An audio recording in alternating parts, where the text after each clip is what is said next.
الله أكبر الله أكبر الله أكبر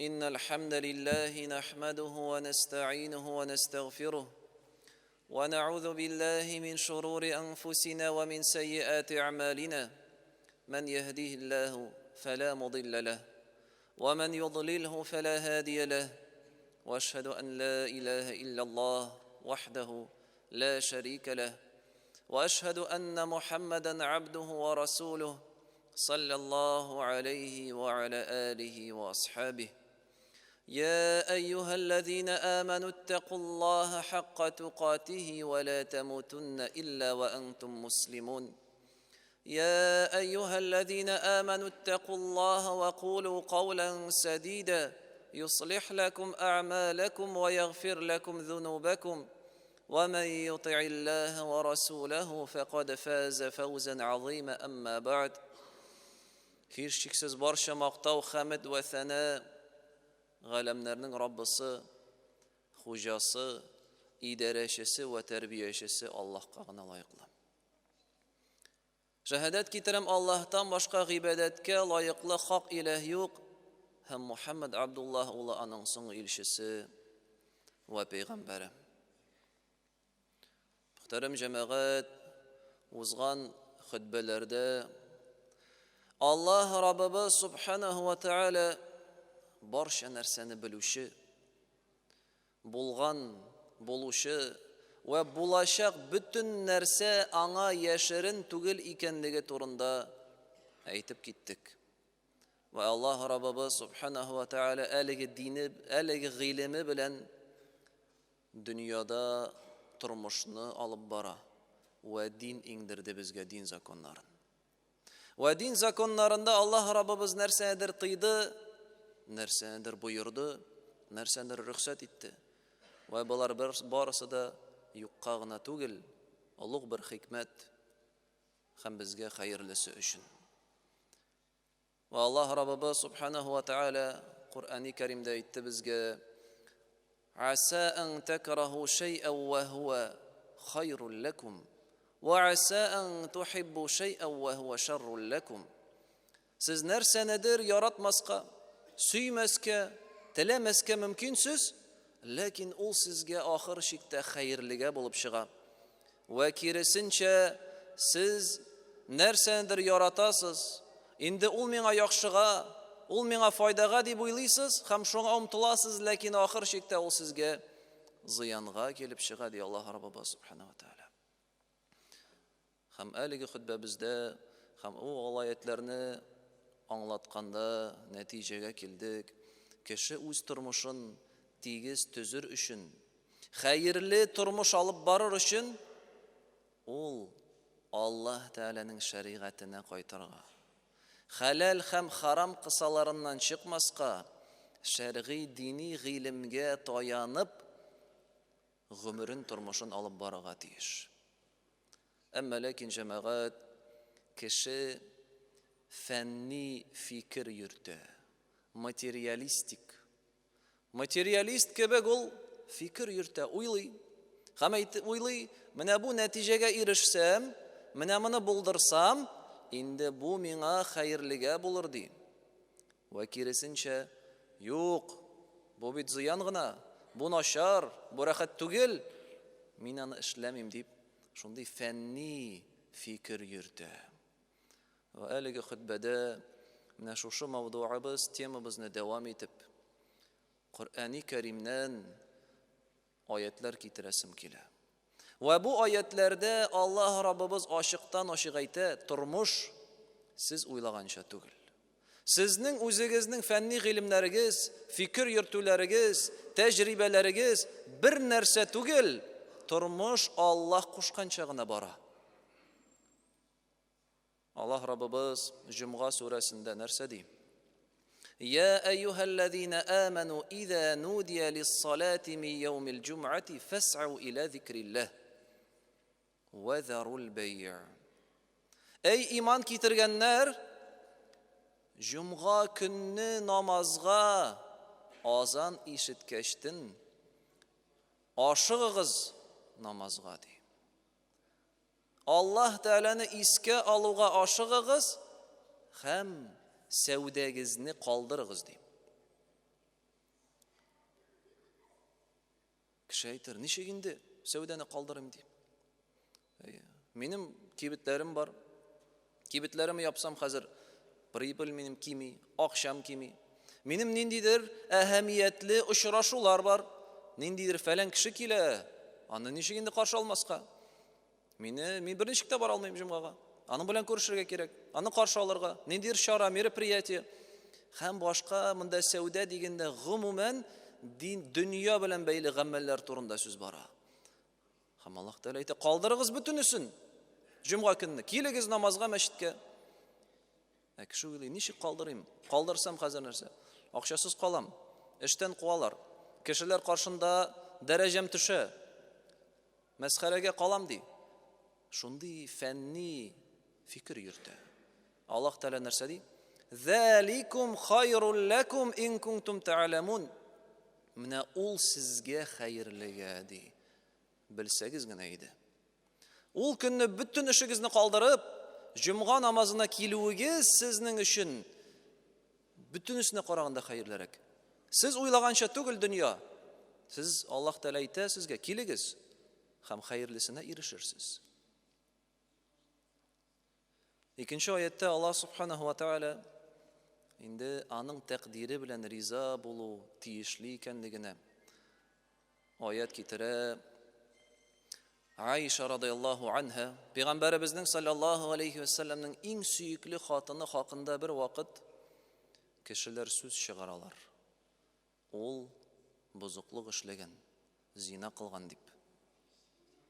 Ва шушы сүзләрне хәтта кайбер мөселманнар тарата. Ва Пәйгамбәребез саллаллаһу алейхи ва саллям да Гайшадан сөекле хатыныннан шитләшә күп кенә вакытка. Аның янына килми. Һәм шушы вакыйга турында Аллаһ Тәгалә Коръәндә нәрсә ди? Инналлазина җаъу бил ифки усбатун минкум. Хакыйкатьтә менә шушы ялган сүзләрне таратучылар, шушы сезгә зыян китерүче сүзләрне сөйләүчеләр, эй Әбу Бәкрның гаиләсе, алар сезнең арагыздан иде. Алар арасында мөселманнар бар иде. Ла тахсабуху шарран лакум, ләкин ди, сез бу сүзләрне, менә бу вакыйганы үзегезгә зыянга дип уйламагыз. Бәл хуа хайрул лакум, ләкин ул сезгә хәерлегә дип әйтә. Ничек инде? Гаиләдән бирделәр кызны Пәйгамбәргә саллаллаһу алейхи ва саллям. Хаманнан соң шушы кыз турында шундый сүз таратылды. Бу бөтен нәселгә, бөтен гаиләгә тап төшерә, гомумән шәһәр күләм. Нинди хәерлелек булырга мөмкин монда? Аллаһ Тәгалә әйтә, уйламагыз ул сезгә зыянга дип. Ул сезгә хәерлегә ди. Нинди хәерлелек килә аннары? Иң элек Айша һәм аның гаиләсе Коръәндә алар турында аятлар безнең иңдерелә. Аллаһның китабында 1500 ел бүгенге көнгә кадәр без укыйбыз. Аларның исеме, аларның гаиләсе кыссасы Аллаһ китабында яздырылып калды. Күпме вакыйгалар, күпме гаиләләр онытылды, ләкин аларның гаиләсе тарихта, ислам тарихында. Аларга шушы кешеләрнең бозык сүзләре сәбәп, сөйләү сәбәпле гөнаһлары чистарыла. Ва шулай ук бу вакыйга сәбәпле Аллаһ Тәгалә аерым махсус аятлар иңдерә. Ничек хөкем кылырга әгәр дә бер кеше икенче кешене бозыклыкта һәм зинада гаепле икән, ничек ул вакытта хөкем кылырга? Нинди аның җәзасы икәнлегенә аятлар иңдерә.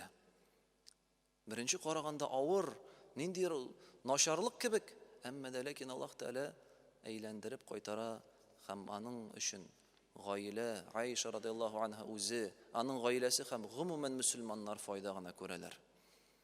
Ва шулай икенче аят Аллаһ Раббыбыз монда Фәҗр сүрәсендә ашыктан ашык күрсәтә кешенең ничек хаталы фикерләве, матди фикер йөртүе, фәнни матди фикер йөртүе хакында нәрсә дип әйтә Аллаһ Раббыбыз?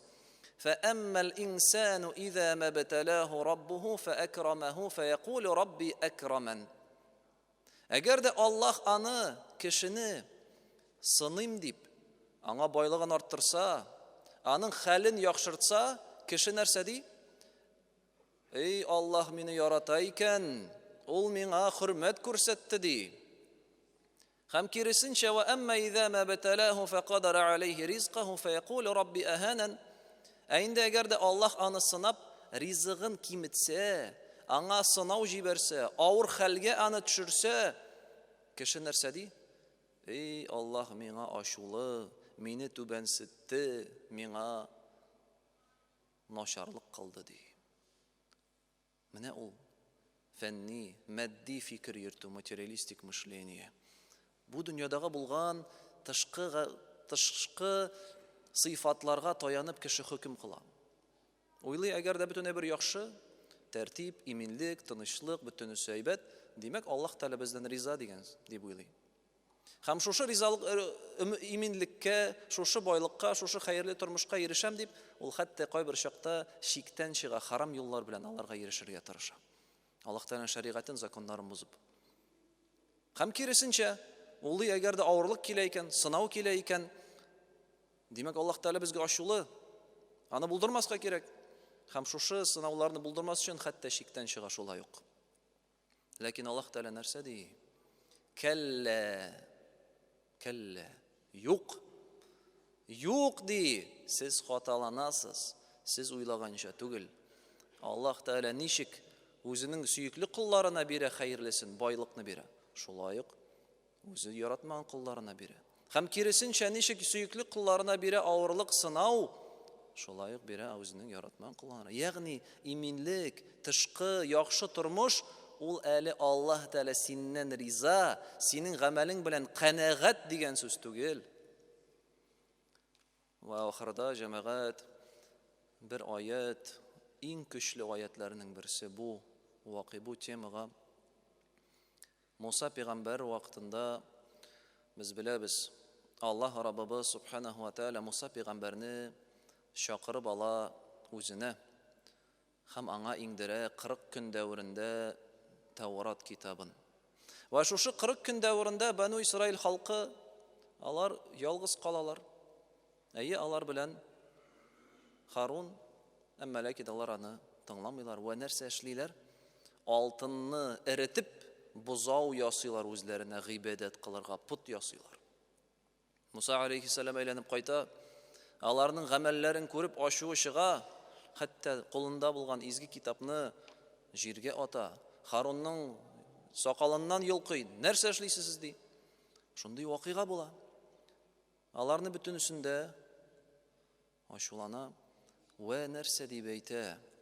وإذ قال موسى لقومه يا قوم إنكم ظلمتم أنفسكم باتخاذكم العجل. Эй минем халкым ди, эй минем кавымым, менә шушы путны үзегезгә гыйбадәткә алып, сез үз-үзегезгә зыян, зулым кылдыгыз. Тәүбә кылыгыз ди. Фатубу иля бариикум, тәүбә кылыгыз. Һәм карагыз, тәүбә кылу ничек була ул? Астагфирулла, эй Раббым гафу ит, инде шундый зур гынах эшләдем, табындым путка, шушы сүзләрне әйтүме? Шуның белән генә биттеме? Юк. Муса пәйгамбәр халкында тәүбә кылу шушы гынахтан, ширк гынахыннан нинди була? Бер генә. Фaqatulu anfusakum. Үз-үзегезне халак итегез, үтерегез ди. Шушы гынахны эшләгән өчен сезгә бер генә чистарыны юлы бар, сез бер-берегезне халак итәргә, үтерергә тиешсез. Ничек инде? Бер гынах өчен бөтен гомеремне үзергәмени? Әйе. Дөньямны калдырырга, гаиләм, балаларым һәм башкасын шулай эшләргәмени соң ди. Нинди шик инде бу хәерлегә булсын? Аллаһ Тәгалә нәрсә ди? Заликум хайрул лакум инда барикум. Һәм шушы сезнең өчен ди. Менә шушылай тәүбә кылуыгыз Аллаһ каршында хәерлерәк дип әйтә. Аллаһ каршында хәерлерәк. Кеше уйлый, ничек инде дөньядан китү ул ничек хәерлегә булсын? Менә шулай җәмәгать. Муса шушы әлеге мисалда, әлеге вакыйгада аларга шушыны башкару хәерлерәк була Аллаһ каршында. Әлеге аятлар җәмәгать һәм гомумән күп хадисләрдә, аятләрдә Аллаһ Тәала безнең менә шушы фәнни, матди фикер йөртүебезне бетерергә тели. Без уйлаганча түгел. Һәм максат нинди нәтиҗәләргә ирешү түгел. Ләкин максат нәтиҗәләргә ирешкән вакытта шиктән чыкмау. Хәләл, харам арасында бару. Хәләлне үтәү, харамны калдыру. Шикле әйберләрдән саклану. Максат байлыкка ирешү түгел. Максат хәләл кәсеп алып бару. Шушы синең байлыкка ирешкән вакытында эшең сиңа динеңне тотырга комачауламасын. Максат югары дәрәҗәләргә ирешү, нинди югары урыннарда утыру түгел. Максат үзеңнең мөселман йөзеңә югалтмыйча, кешеләр ризалыгын куып Аллаһ Тәгаләнең ачуына ирешмичә, гадел булып калып, динеңне саклап калу менә ул максат. Һәм һәрбер вакыйгада шулай. Мөселман кеше соралмыячак, эшләдеңме, ирештеңме син бу нәтиҗәгә юкмы? Байлыкка ирештеңме, юкмы дип соралмый. Дәрәҗәгә ирештеңме, юкмы дип соралмый. Иминлек булдырдыңмы, юкмы дип соралмый. Юк, нәрсә соралачак? Син менә шушы нәтиҗәләргә, максатларыңа ирешкән вакытта ничек алып бардың эшләреңне? Рөхсәт ителгән юл беләнме? Яисә син харамга киттеңме? Һәм шушы харам аша хәерлесенә ирешәм дип хыялландыңмы? Менә нәрсәдә. Һәм менә ул җәмәгать дин хакыйкый, Аллаһ Тәгаләгә тәвәккәлләү, мөселман булу. Инде кемдер әйтә, китапта язган инде ул. Галимнәр сөйлиләр инде алар. Ләкин сез күктә йөрисез, җиргә төшегез, тормыш башкача бара ди. Ничек тормыш башкача барсын? Кем тормышны бар кылды? Аллаһ Тәгалә. Ничек Аллаһ Тәгалә белмәсен? Тормышның ничек баруын? Ул бит үзе идарә итә. Ул бүген бирә кешегә дәрәҗә, иртәгә ул дәрәҗәне ала. Бүген бирә ул байлык бу кешегә, иртәгә аның бер байлыгы юк. Бүген ул югары урында утыра, бәлки идарә итә, ләкин иртәгә ул бер кем дә түгел. Аллаһ Тәгалә идарә итә, дәвр әйләндерә. Шуңа да Аллаһ Тәгалә әйтә: "Әлә я'ламу ман халаqa". Әллә бар кылган зат белмиме дип уйлыйсыз? Аллаһ Тәгалә үзе бар кылды. Ничек ул белмәсен тормышның ничек баруын? Шуңа да җәмәгать, димәк безнең җавапчылыгыбыз нинди нәтиҗәләргә ирешү түгел, нәтиҗәләргә ирешәм дигәндә дөрес юл белән бару. Хәләл гамәл белән, харамга кирмичә, шикле гамәлләрне калдырып, чөнки без беренчедән шушы нәтиҗәгә ирешәбезме, юкмы без белмибез. Без уйлыйбыз, менә шулай эшләсәм, шундый нәтиҗәгә ирешермен дип. Ләкин без белмибез, ирешәбезме, юкмы беренчедән. Һәм икенчедән, ирешсәм дә ул миңа бу дөньяда ва ахирәттә хәерлегәме, юкмы икәнлеген без шулай ук белмибез. أقول قولي هذا واستغفر الله العظيم الجليل لي ولكم ولسائر المسلمين فاستغفروه إنه هو الغفور الرحيم. الله أكبر الله أكبر الله